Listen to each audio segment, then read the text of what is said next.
So now I'll turn it over to John Davis, who's representing the California Resource Recovery Association. And John administers the Mojave Desert and Mountain Recycling Authority, including the Recycling Market Development Zone.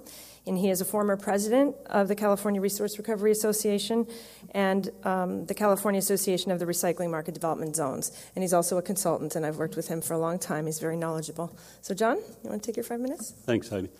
I'm going to talk about CRRA, the California Resource Recovery Association. I'm still an advisor to that association. It's a membership kind of professional organization, pretty broad tent, covers all aspects of recycling in California. We just held the 35th annual conference last week in Coronado. There were 450, close to 500 people there. So it really is the group that brings together all aspects of recycling on a regular basis in California. CRRA adopted an updated mission, vision, and principle statement in December of 2009, and some of those principles, I think, relate specifically to what we talk here. So of the 6 principles, actually half of them are quite specific. One is that we should be managing materials and not waste. And so, with all respects to waste energy, we need to focus on materials. And if we view a material as a waste, it has a value connotation, usually a negative value. We need to look at not just the energy that's embedded in the materials, but also the scarce and raw materials that are a part of that. So, think of materials. And there still is waste in that discussion, but let's think of materials, and even materials that have a negative value are still materials. One of the other visions in the CRA policy is to preserve the embedded energy and value. So it relates to the idea that once you take polymers and create a PET bottle out of that polymer, you've taken both the value of the material and the value of the energy into that material. I participate on some discussions on the West Coast, EPA-managed discussions amongst state and local and tribal governments. And the idea is that upstream in materials, when you extract a material from the ground or harvest that material and then process it in the initial processing, you put a tremendous amount of energy into that. If you take a recycled bottle and put it back into the manufacturing process, you avoid all that initial extraction and primary processing. And so you not only preserve those scarce materials, but you also better manage the energy that goes into them. So the 6th point is right, I think, specifically to what we're going to talk about today, which is the local utilization of resources. It's not just about exporting materials where there's demand, because we're in an international market. It's a flat world, and there's only so much we can do to effectively manage. We can get out of our way, and we should be making PET bottles here. Should we be making cardboard in California to flatten, to ship, to use for packing products that are manufactured somewhere else? That's a different issue, and so.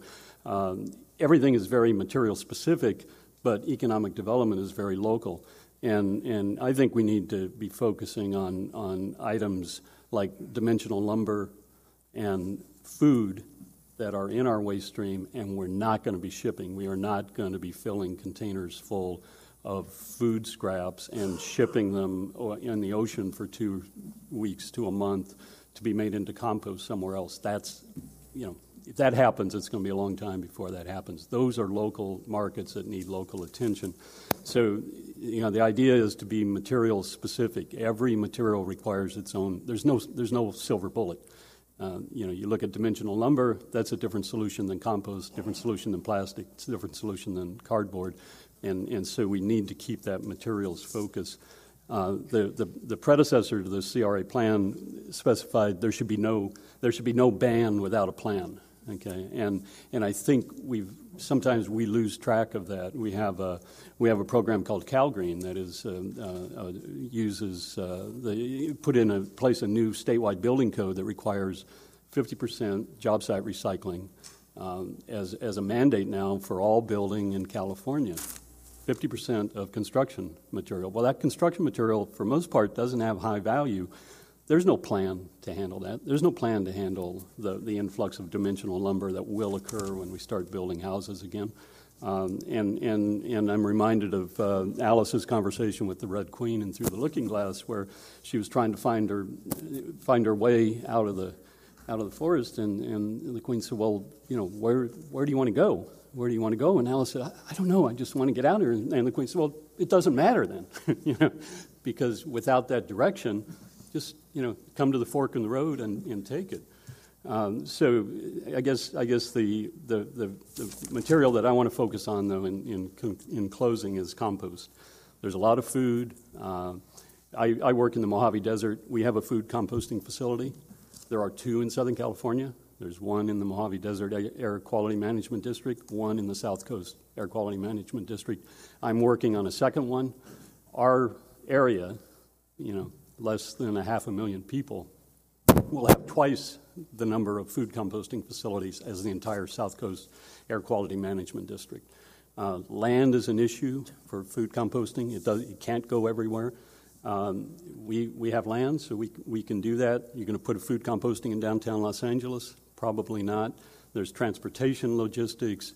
We have labor issues and opportunities. At the end of the day, it's all about investments, developing markets, entrepreneurial opportunities. But the single point is that we need to get out of our way. We need to be working together. And we do know what to do. We just need to start doing it. So the number one suggestion is to get out of our own way. Get out of our own way. Easier said than done, I think. When the California Air Resources Board adopts a scoping plan that says we need more composting facilities to handle food waste, and try to get a compost facility in the San Joaquin or the South Coast Air Quality Management District, we're not working together. We definitely have competing interests from some of the different agencies and so forth. So thank you very much, John, for your input there.